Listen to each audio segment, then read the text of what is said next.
जय जवाहर साथियों, जय वीर साथियों। आए पूर्वज पुरखा जो आज पर इस मंच पर हमने विराजमान किए हैं और आज ये जो कार्यक्रम आपने आयोजित किया, इस कार्यक्रम में सभी यहाँ उपस्थित हैं वो पूरे भील प्रदेश टेरिटरी के हैं। ऐसा नहीं है कि केवल मध्य प्रदेश के साथी ही इस सभा में उपस्थित हुए हैं। जो भील प्रदेश की टेरिटरी, जो हमारे पूर्वज पुरखों का अधूरा सपना है, उस क्षेत्र के लोग यहाँ पर उपस्थित हैं। अभी 2-3 दिन पहले हमारे शिवगढ़ में सभा हुई थी। उस शिवगढ़ की सभा में भी काफी भूचाल सा आ गया था।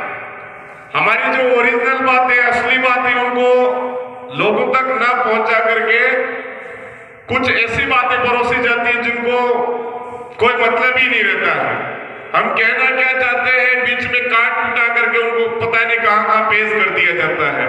तो मैं इस कार्यक्रम के आयोजन को सफल बनाने के लिए आप जितने भी गणवीरों ने मेहनत की है, सफलता हासिल करने की कोशिश की, उन तमाम साथियों को सैल्यूट जोहार करता हूं। सैल्यूट जोहार इसलिए करता हूं कि पिछली बार हमने लोकसभा चुनाव लड़ा था कमलेश्वर जी डोडियार के नेतृत्व में, यहां पर बीटीपी से, भारतीय ट्राइबल पार्टी से चुनाव लड़ा था। तो इस थांदला क्षेत्र के अंदर जिस दिन थांदला में सभा थी, उस दिन यहाँ पर छोटू भाई वसावा और महेश भाई वसावा आ रहे थे और वहां पर देखा तो ना तो कोई दरी है वहां पर, ना कोई मंच बनाया हुआ, कुछ भी नहीं, और मात्र 25 जने थे। कितने जने थे? मात्र 25 जने थे। और उस समय में मीडिया के साथी लोग आकर के बार बार पूछ रहे थे, सभा कहाँ है, सभा कहाँ है। हमने कहा सभा तो यही है। तो यह 25 जने यहाँ पर इतने में सभा होगी। मैंने कहा ये 25 नहीं, 25,000 से ज्यादा लोग हैं। तो उस समय में भी उन्होंने काफी हंसी मजाक उड़ाई थी। उसके बाद से इस इलाके के अंदर रेगुलर छोटा मोटा जन जागरण चलता रहा, चलता रहा, चलता रहा। और हमने पिछली बार 4 जिला पंचायत सदस्य हमारी सेलाना विधानसभा के अंदर हमने निकाले। उसके बाद फिर विधानसभा का चुनाव आया तो वही जो कमलेश्वर डोडियार जी निर्दलीय लड़े थे, 18,000 चुनाव, 18,000 वोट लाए थे। वापस लोकसभा लड़े, पूरी लोकसभा में मिलकर के हंसी का पात्र बने, 14,000 वोट, और फिर से वो जन जागरण अनवरत चला और 5 साल बाद वो विधायक बने और आज की तारीख में वो विधायक है। तो हमारी ताकत कहीं ना कहीं बड़ी है, घटी नहीं है। और आज हमारे एमएलए साहब हमारे बीच में नहीं है, तो मीडिया के माध्यम से जगह जगह से सवाल उठ रहे हैं, सवाल उठ रहे हैं। उसके बाद में बोला जा रहा है कि वो तो कहीं इधर उधर चले गए। साथियों, हमारा ये जो जन जागरण है, ये जन जागरण किसी व्यक्ति विशेष के लिए काम नहीं करता है। मान लेते हमारे अगर 4 जिला पंचायत सदस्य, 4 जिला पंचायत सदस्य जाजम के माध्यम से हमारा जन जागरण चल रहा है, वो अगर जाजम पर टिके रहते हैं तो कहीं ना कहीं हमारी जनता जनार्दन है, ये जो जाजम है, उसको आगे ले जाकर के कहीं ना कहीं बुलंद आवाज करवाएगी। और अगर कोई विधायक बन जाता है, विधायक बनने के बाद में जाजम की आवाज नहीं सुनता है, तो हम व्यक्ति विशेष के लिए काम नहीं कर रहे, ये जाजम अनवरत काम करती रहेगी। इसलिए हमको मुद्दों से डाइवर्ट नहीं होना है। कमलेश्वर जी डोडियार इस जाजम की देन है, हमको विश्वास है वो इसी जाजम पर रहेंगे और इसी जाजम के लिए काम करेंगे। अगर फिर भी वो कहीं अगर जाते भी है तो हम सबको डाइवर्ट नहीं होना है। हमारा काम अनवरत चलते रहना है, अनवरत चलते रहने देना है। ये मैं आपसे निवेदन करना चाहता हूं।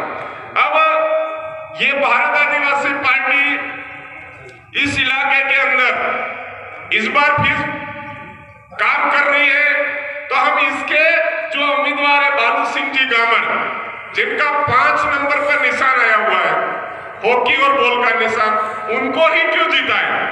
तो मैं आपको थोड़ा सा पीछे ले जाना चाहता हूं। एक कोरोना काल आया था, उन्होंने कोरोना काल के जरिए लोगों के बीच में इस देश की जनता से थालियां पिटवाई या नहीं पिटवाई? क्या उससे कोरोना भाग गया था? नहीं भागा। हमारे लोगों को भीलवाड़ा से आते टाइम, चित्तौड़गढ़ से आते टाइम, जयपुर से आते टाइम या कहीं और से आते टाइम में डंडे से बहुत ज्यादा पिटाई करवाई। क्या उससे कोरोना भाग गया था? नहीं भागा। अब मैं वापस आपको याद दिलाना चाहूंगा कि जब कोरोना काल आया तो भीलवाड़ा से यहां तक आपको लाने के लिए कोई गाड़ी भेजी थी क्या बीजेपी वालों ने? कांग्रेस वालों ने कोई गाड़ी भेजी थी क्या? अभी उनकी सभा हो रही है, भले 5 किलोमीटर दूर सभा हो रही है, गाड़ियां भेज रहे हैं कि नहीं भेज रहे हैं? क्यों भेज रहे हैं?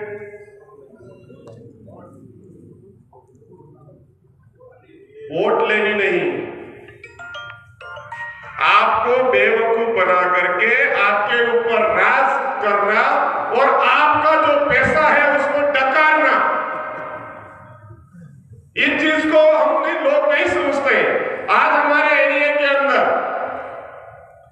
पूरा 5वीं अनुसूची लागू है, धरातल पर लागू है क्या? नहीं है। आज जंगल को छीनने कौन आ रहा है? कौन आ रहा है? कोई कांग्रेस या बीजेपी से जुड़ा हुआ पैसे वाला आदमी होता है, वही आता है या नहीं आता है? आज हमको दारू पिलाने का काम सबसे ज्यादा करवा कौन रहा है?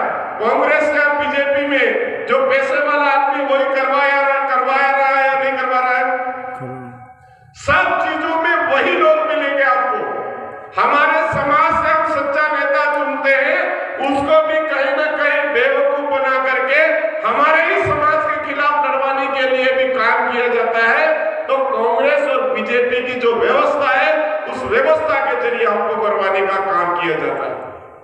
आज कानून में लिखा हुआ है, भारत देश का मूल मालिक आदिवासी है, और आज अपन इस एरिया के अंदर ढूंढ रहे हैं कि किधर है मालिक।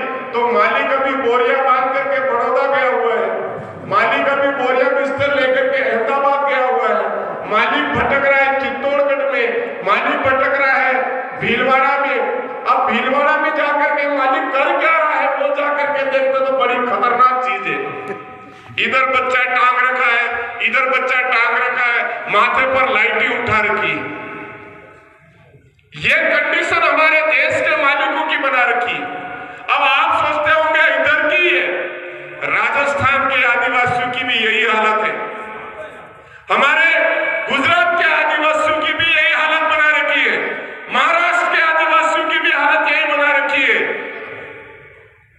उसके बावजूद हम लोग चुनाव आते हैं तो हमारा सब कुछ कांग्रेस और बीजेपी के द्वारा जो नेता तय किया जाता है उसको मान लेते हैं। आपके इधर के नेता है, मैं वो ज्यादा नहीं कहना चाहता हूं, लेकिन आपके जो कांग्रेस के नेता है इधर कौन है? कांतिलाल भूरिया जी है, कालिया जी, मेरे को नहीं